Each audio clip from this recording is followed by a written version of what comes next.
సంబంధమును నేర్పించే పుస్తకమే 66 పుస్తకాలు ఉన్నటువంటి బైబిల్ గ్రంథం. వాక్యము, దేవుని వాక్యము మనిషిని మనిషిగా చేస్తుంది.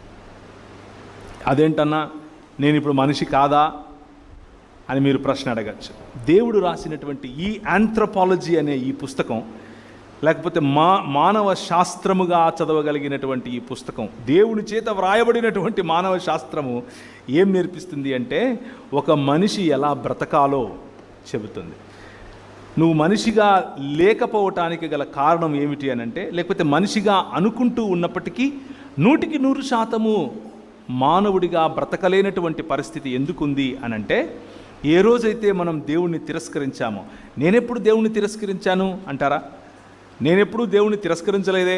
నేను చాలా భక్తిగా ఉన్నాను కదా, నేను ప్రతి ఆదివారం సంఘానికి వస్తాను, సంఘ బల్ల ఆరాధనలో నేను పాల్గొంటాను, నేను కానుకలు వేస్తాను, నేను సువార్త పరిచర్యకు వెళతాను, ఇదంతా చేస్తున్నాను కదా, దేవుణ్ణి తిరస్కరించడం ఏంటి అన్న ప్రశ్న మీలో రావచ్చు. ఒక చిన్న ఉదాహరణ చెప్తాను. నాకు పెళ్లి చేసుకోవాలి అన్నటువంటి సమయం వచ్చింది. మా పాస్టర్ గారు పిలిచి, అయ్యా మా బిడ్డను నీకు ఇచ్చి పెళ్లి చేయాలనుకుంటున్నాము, మీ అమ్మ ఫోన్ నెంబర్ ఇస్తే నేను మాట్లాడతాను అని అన్నాడు. సరే అని చెప్పి మా అమ్మకు నేను ఫోన్ చేశాను. నేను అప్పుడు మధ్యప్రదేశ్లో మిషనరీగా ఉన్నాను. మధ్యప్రదేశ్లో నేను 11 సంవత్సరాలు దేవుని పరిచర్య మిషనరీగా చేశాను. కోయా, గోండు, కోర్కు, బిలాల ఇలాంటి అలాగే ముస్లింలు, ఇలాంటి జాతుల మధ్యలో నేను పరిచర్య చేశాను.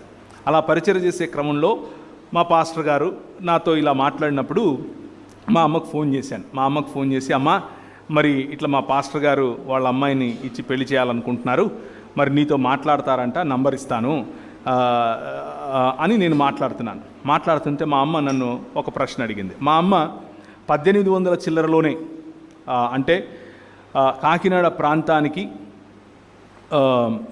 కెనడా కదా ఇది, కాకినాడ ప్రాంతానికి కెనడా నుంచి మిషనరీలు వచ్చిన సమయం 1799లో విశాఖపట్నం ప్రాంతంలోనికి మొట్టమొదటిసారిగా మనకు మిషనరీలు వచ్చారు. 1799కి ముందు కూడా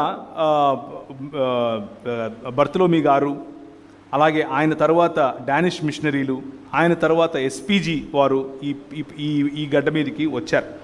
రాయలసీమ, మాది కడప, ఆ ఊళ్ళకు 1800 చిల్లరలోనే మిషనరీ సేవలు వచ్చాయి.